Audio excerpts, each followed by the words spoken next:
नहीं होगा ये भी हमने देख लिया था। आज हम इससे थोड़ा आगे बढ़ते हैं, एक डेफिनेशन क्लियर करेंगे, इसके बाद फंक्शन के टाइप्स पे स्टडी करेंगे। हमने दो नॉन एम्प्टी सेट लिए थे ए एंड बी, दोनों में एक रिलेशन डिफाइन किया था और किस टाइप से ये फंक्शन होता है ये हमने देख लिया था। आज उसे, इससे पहले मैं थोड़ा आपको रिवाइज कर देती हूँ। ये हमारा था डोमेन एंड ये था कोडोमेन। आज हम कुछ एलिमेंट्स लेते हैं दोनों सेट में, नॉन एम्प्टी सेट थे 1 2 3 4 5 6 एंड सो ऑन। सिमिलर इसमें भी लेंगे 1 2 3 4 5 6। फंक्शन में एक रिलेशन हमको गिवन है, let f is equal to x square. Domain के एलिमेंट रखेंगे और इमेज निकालेंगे हम इसमें, यही मैंने आपको सिखाया था। सो 1 रखेंगे हम तो क्या आएगा 1, 2 रखेंगे तो 4, 3 रखेंगे तो 9। 1 की मैपिंग 1 से हो रही है, 2 की मैपिंग 4 से हो रही है, 3 की मैपिंग 9 से हो रही है। तो आप देख रहे हैं इसमें क्या सारे एलिमेंट कोडोमेन के आ रहे हैं। कोडोमेन के सारे एलिमेंट की प्री इमेज हमें मिल रही है। ये प्री, इस इमेज की ये प्री इमेज थी और ये इमेज थी, लिख देती हूं मैं।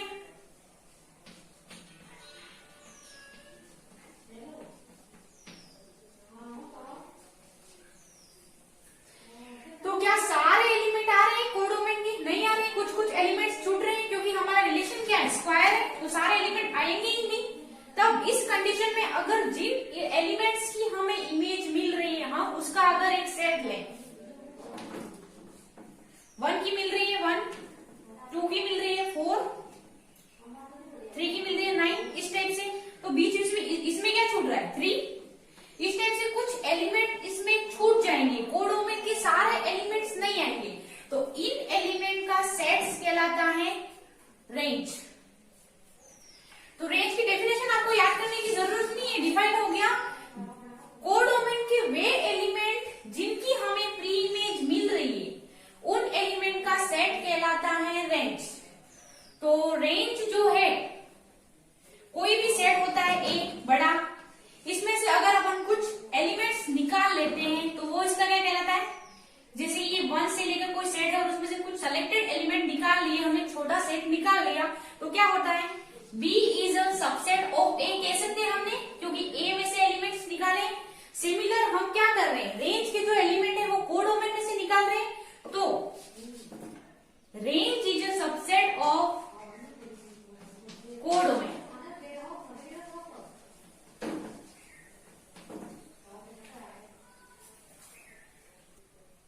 सो रेंज को हम कोडोमेन का सबसेट बोल सकते हैं। तो रेंज को लिखेंगे जैसे हम, range is equal to, set लेते हैं, कोडोमेन में से एक सेट निकाल रहे हैं, टोटल ऑफ fx, मैंने ये भी कहा था आपको, ये x है ये fx है, और रेंज जो है वो fx के एलिमेंट है, fx डिफाइन करेंगे। हमने जो ये लिया इस टाइप से सेट में लिखने पर इसको डिफाइन करते हैं। पहले तो जो एलिमेंट आ रहे हैं हमारे सेट में उसको लिखेंगे, फिर ये एलिमेंट क्या है उसको डिफाइन कैसे करेंगे। For all x, for all mean सारे एक्स, सारे एक्स, हम जो हमारा रिलेशन दिया हुआ है इसमें सारे एक्स रख रहे हैं, तो for all X belongs to A, जो हमारा सेट है। इस टाइप से रेंज के एलिमेंट को डिफाइन किया जाता है। तो अब हम रेंज की डेफिनेशन पे आते हैं। डेफिनेशन आपको याद करने की जरूरत है, हमने एग्जांपल से इस टाइप से समझ लिया है, डेफिनेशन कभी भी आपके दिमाग से निकलेगी नहीं। तो रेंज क्या होती है, the set of all output value of function. दो सेट दिए थे मैंने, इसको कहा था मैंने इनपुट एंड इसको कहा था मैंने आउटपुट। रेंज हमारा किसमें से निकल रहा है, कोडोमेन में से, तो इसको कहा था आउटपुट। तो all output value of function, function की जो भी आउटपुट वैल्यू आ रही है उनका सेट कहलाता है रेंज। और इसको लिखना कैसे है आपको, एक सेट टोटल fx आ रहे हैं इसमें, और यहाँ जब हम किसी को लिखते हैं तो वो क्या लिखा है उसको डिफाइन करना होता है। तो दो डॉट, इसके बाद फॉर ऑल मीन्स सारे element, for all x belongs to a, तो सारे x बिलोंग्स टू a के लिए रेंज सेट है। तो रेंज क्लियर हो गया। अब हम हमारी सारी डेफिनेशन क्लियर हो गई है फंक्शन एंड रेंज। मैं आपको वही डेफिनेशन और वही टाइप्स पढ़ाऊंगी जिससे आपको क्वेश्चन पूछा जाता है, बाकी आप देख लेंगे। इसके बाद भी आपको कोई दिक्कत आ रही है और हम सॉल्व कर लेंगे। नेक्स्ट अब हम फंक्शन के टाइप्स पे आते हैं। Types of function. वैसे तो फंक्शन के बहुत सारे टाइप्स होते हैं, बट हम जो क्वेश्चन में आपको क्वेश्चन दे दिया होगा कि prove that the function is one one and onto, तो हम दो टाइप्स पे स्टडी कर रहे हैं। सबसे पहले वन वन फंक्शन, वही सारे क्वेश्चन में आपको पूछा जाएगा।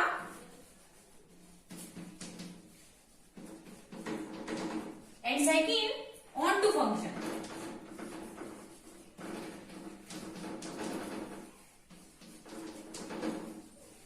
इसकी भी डेफिनेशन पे आने से पहले हम एक एग्जांपल लेके समझते हैं ताकि आपको डेफिनेशन याद करने की जरूरत ना पड़े। सेम रेंज में किया था उस टाइप से। सो हमने क्या किया था, दो सेट लिए थे नॉन एम्प्टी, दोनों में एक रिलेशन था और दोनों में हम कुछ एलिमेंट्स ले लेते हैं। वही एग्जांपल हम रिपीट कर लेते हैं 1 2। अब फंक्शन का जो आपको क्वेश्चन में फॉर्मूला दिया होगा जिसको हम रिलेशन कह रहे हैं, वो जरूरी नहीं है फिक्स दिया हुआ एक्स स्क्वायर, कुछ भी दे सकते हैं, एक्स स्क्वायर प्लस 4x कुछ भी। तो हम पहले एलिमेंट लिख रहे हैं 4 5 6, सिमिलर 1 2 3 4 5 6। अब लेट अगर आपको क्वेश्चन में f is equal to X दे दिया, यही आपका इनपुट यही आउटपुट, मान लो एक बार। वैसे फॉर्मूला कुछ और भी दिया सकता है, नेचुरल नंबर का सेट, रेशनल नंबर का सेट सभी दे सकते हैं, पर अभी हम सिंपल समझने के लिए सिंपल ले रहे हैं। जब हम क्वेश्चन करेंगे तो बड़े लेंगे। सो मान लो आपको f is equal to X दे दिया, तो क्या करना है, 1 रखना है, 1 की इमेज 1, 2 की इमेज 2, 3 की। इसका मतलब डोमेन के सारे एलिमेंट की इमेज हमें कोडोमेन में मिल जाएगी। एक भी एलिमेंट छूटेगा नहीं, छूटेगा, टोटल एलिमेंट आ जाएंगे क्योंकि हमारा फॉर्मूला क्या है एक्स। तो एक भी एलिमेंट का ना छूटना, कोडोमेन में एक भी एलिमेंट का ना रहना ऑन टू फंक्शन को डिफाइन करता है। कोडोमेन का अगर एक भी एलिमेंट बचता नहीं है तो हम उस फंक्शन को कहते हैं ऑन टू फंक्शन। अब हम आते हैं वन वन फंक्शन पे। मैंने स्टार्टिंग में जब फंक्शन की डेफिनेशन स्टार्ट की थी तब आपको बताया था कि अगर इसमें दो एलिमेंट ऐसे आ जाए, ऐसे आ सकते हैं, जरूरी तो नहीं है नेचुरल नंबर का ही सेट लेंगे, हम कोई भी सेट ले सकते हैं। तो इसमें होल नंबर का सेट, सब कुछ, सारे सेट, रेशनल नंबर का सेट, सारे सेट आ सकते हैं। मैं नेचुरल नंबर का आपको सिंपली समझा रही हूँ। तो दो एलिमेंट हमारे आपको अगर याद हो तो ये आए थे और फॉर्मूला था f is equal to x square. दोनों एलिमेंट्स की इमेज क्या आई थी 4, x का स्क्वायर मतलब दोनों एलिमेंट्स की इमेज आई थी 4। ऐसा पॉसिबल है, बट वन वन फंक्शन हमारा क्या कहता है, यहां डोमेन के सारे एलिमेंट लें तो हर एलिमेंट की इमेज एक ही मिलनी चाहिए। अगर किसी कंडीशन में आपको किसी एलिमेंट, दो एलिमेंट की इमेज एक मिल जाए तो वो फंक्शन वन वन नहीं है। मैंने क्या कहा, वापिस रिपीट कर रही हूं मैं सिंपली 1 2 3 4। अगर हमारे डोमेन में ये एलिमेंट है 1 2 3 4 कोडोमेन में, तो 1 की मैपिंग 1 से ही होनी चाहिए, 2 की मैपिंग 2 से ही होनी चाहिए, 3 की मैपिंग 3 से होनी चाहिए, 4 की 4 से होनी चाहिए। कोई भी ऐसी कंडीशन नहीं होनी चाहिए कि 2 की मैपिंग 1 से भी हो जाए। अब हम दोनों की डेफिनेशन पे आते हैं। इससे पहले जो हम डेफिनेशन में नोटेशन यूज करेंगे मैं वही लेके आपको समझा रही हूं। डोमेन के एलिमेंट ले लिए x and y, just definition के लिए। तो इसकी मैपिंग क्या होगी, fx x की, एंड y की क्या होगी, fy। सो f इज 1 1 है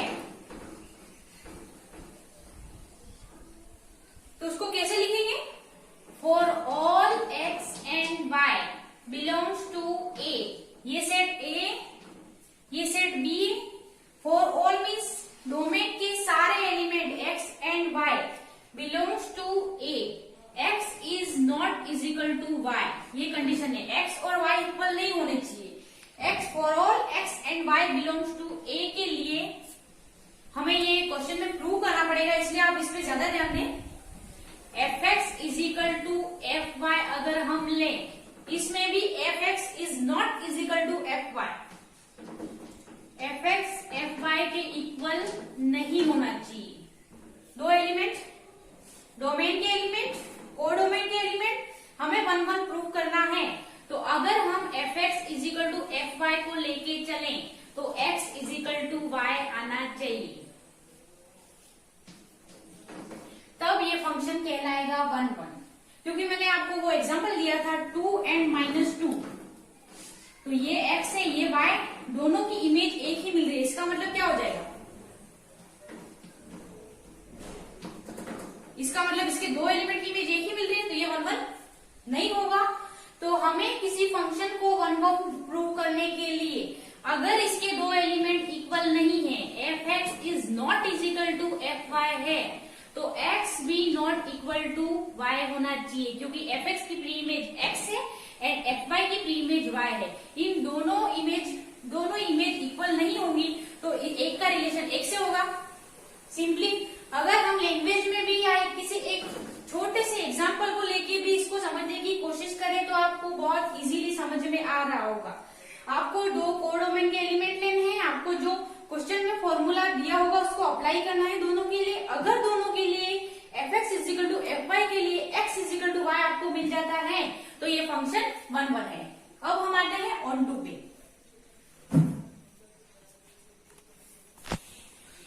ऑन टू, अगर कोई फंक्शन ऑन टू है तो आपको क्वेश्चन में क्या करना है, नोटेशन क्या है इसके लिए, f is onto, if and if only f onto कहलाएगा ओनली इस कंडीशन में, for all y belongs to B के लिए। यहां थोड़े से एलिमेंट्स हम चेंज कर रहे हैं, अगर आप ऐसा ना करें तो कोई बात नहीं। For all f of x belongs to B के लिए देयर एग्जिस्ट, इसका मतलब होता है इसके लिए प्रेजेंट है एक्स बिलोंग्स टू ए, यही रख देते हैं हम एफ एक्स एफ वाई, समझा रही हूं। अगर एफ इज ऑन टू है, for all f x belongs to B, for all f x means B codomain के सारे एलिमेंट बिलोंग्स टू बी में बिलोंग करेंगे के लिए देयर एग्जिस्ट मतलब प्रेजेंट है उनकी प्री इमेज, इन सारे एलिमेंटों की प्री इमेज प्रेजेंट है ए सेट में, तो ये फंक्शन ऑन टू कहलाएगा। ये मैं आपको डेफिनेशन में बोल चुकी थी कि बी के सारे एलिमेंट की हमें प्री इमेज मिल जानी चाहिए, तो इस फंक्शन को कहते हैं ऑन टू फंक्शन। तो क्लियर, अब आते हैं हम डेफिनेशन पे। Set A and set B, set A का एवरी एलिमेंट बी के यूनिक एलिमेंट से रिलेशन रखता हो, यही हमारी डेफिनेशन कह रही है। Each element of one set mapped with a unique element of another set, दूसरे एलिमेंट के यूनिक, यूनिक मीन्स क्या होता है, जिसके जैसा कोई नहीं, मीन्स अगर जैसे कि नहीं कोई जोकर होता है, या फिर मैं आपको एक एग्जांपल देती हूँ कि ये तो यूनिक है, इसके जैसा पूरे वर्ल्ड में कोई भी नहीं, मीन्स उसके जैसा कोई और हमें मिल ही नहीं सकता है कहीं भी, उस चीज को हम बोलते हैं यूनिक। सेम अगर यहाँ कोई ऐसा एलिमेंट ले ले जिसकी इमेज हमें बी में मिल ही नहीं रही है, इसके जैसी कोई इमेज मिल ही नहीं रही है, ये अकेला यूनिक है, इसके जैसा कोई भी नहीं है, हर एलिमेंट की एक यूनिक इमेज मिले तो उस सेट को कहते हैं वन वन फंक्शन, उस फंक्शन को कहते हैं वन वन फंक्शन। एंड अगर ऐसा नहीं हो, इसको अगर वन वन नहीं है, हमें ये प्रूव करना है, तो कोई दो एलिमेंट हमें ऐसे लेने होंगे जिनकी इमेज हमें एक ही मिले, तो इसको कहते हैं, इसको वन वन फंक्शन नहीं है। अब इसकी नोटेशन क्या है, एफ इज वन वन, मैंने आपको पहले ही नोटेशन लिखना सिखा दिया था, फॉर ऑल हम एक्स और ए के एक्स एंड वाई एलिमेंट्स ले रहे हैं के लिए एक्स की इमेज क्या मिलेगी एफ एक्स एंड वाई की इमेज क्या मिलेगी एफ वाई। तो इक्वल टू के लिए दोनों इक्वल है मीन्स इन दोनों के लिए अलग अलग इमेज इक्वल होनी चाहिए। और अगर ये दोनों इक्वल नहीं है, एक बार थोड़ा सा मैं और डिटेल में समझा रही हूँ। अगर ए के दो एलिमेंट ले लिए लेट एक्स एंड वाई, दो एलिमेंट ले लिए और मैंने कहा था आपको कि एग्जांपल दिया था 2 एंड -2, दोनों अलग अलग हैं पर उसकी इमेज 4 मिल रही थी, मतलब दोनों की image X is not is equal to Y. X ये एक्स था ये वाई था, ए के दो एलिमेंट थे। X is not is equal to Y के लिए हमें F x is equal to F Y मिल रहा था। तो ये फंक्शन 1 1 नहीं था, हमें ऐसा नहीं करना है। दो अलग अलग इमेज जो इक्वल नहीं है इनके लिए दो अलग अलग हमें मिल रही है इमेज, दो अलग अलग एलिमेंट जिनकी इमेज भी हमें अलग अलग मिल रही है, तो ये फंक्शन 1 1 है। सो अब हम आते हैं ऑन टू पर। Onto function definition, if for every element of B set A and set B, मैं आपको हर डेफिनेशन में दोनों सेट बना के क्लियर कर रही हूँ ताकि आपको कोई भी दिमाग में एक जरा भी गड़बड़ नहीं हो। A and B, B means codomain, A means domain, input output. If for every element of B there is at least one or more than one, at least one means कम से कम एक और more than one अधिक से अधिक। B के element की बात चल रही है क्योंकि हमको ऑन टू प्रूव करना है। One element matching with then the function is said to be a onto function. Matching with A then the function said to be a onto function. At least one, more than one means B का एक भी element छूटना नहीं चाहिए। B के सारे element की mapping अगर हमारे डोमेन से हो जाए, सेट A से हो जाए, तो ऐसे फंक्शन को हम कहते हैं onto function. Clear? Notation F is 1 1, ये दोनों 1 1 एंड ऑन टू दोनों आपको क्वेश्चन में पूछने को कहेगा। और ये जो मैंने आपको नोटेशन सिखा है वो लेके आपको काम करना है। कैसे करना है ये भी मैं आपको बताऊंगी। F is onto if and if only, यही कंडीशन है। F अगर ऑन टू है if and if only for all fx को आपको अब तो देखते में पता चल जाना चाहिए कि ये B का एलिमेंट है, ये कोडोमेन का एलिमेंट है। For all fx belongs to B के लिए क्या होना चाहिए, देयर एग्जिस्ट मीन्स प्रेजेंट है। सारे B के एलिमेंट के लिए हमारे पास इसकी प्री इमेज प्रेजेंट है। There exist x is belongs to A। Clear? So अब आपको 1 1 एंड ऑन टू फंक्शन की डेफिनेशन में कोई भी दिक्कत नहीं आनी चाहिए। आप खुद से भी ये डेफिनेशन लिख सकते हो, एक सेट बना के क्रिएट करके अपने माइंड से क्रिएट कर सकते हो। सो कल हम एक क्वेश्चन करेंगे जिसमें आपको 1 1 एंड ऑन टू प्रूव करना है, जिससे आपको और अच्छे से क्लियर हो जाएगा। Thank you.